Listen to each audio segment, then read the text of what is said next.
সরকারকে ভোট দিয়ে নির্বাচিত করা হয় নাই, সুতরাং জনগণের প্রতিনিধিত্ব আপনি করেন না।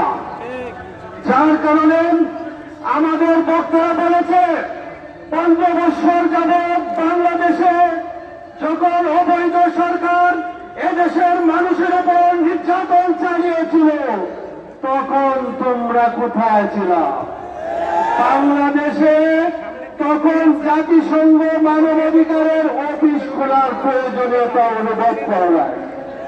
এখন যখন আমরা স্বৈরাচারকে বিচার করার জন্য দেশের জনগণ ঐক্যবদ্ধ, তখন তোমরা সেই বিচারকে বাস্তবায়িত করার অপচেষ্টায় মানবাধিকারের নামে বাংলাদেশে প্রবেশ করতে চাচ্ছ।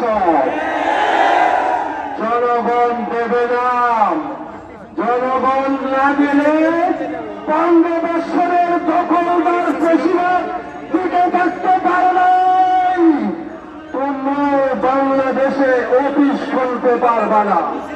আরেকটা কথা বলতে চাই, জনগণ আমাদেরকে সামনে এদেশ পরিচালনা করার জন্য ভোটের ব্যবস্থা করার জন্য করা হয়েছে।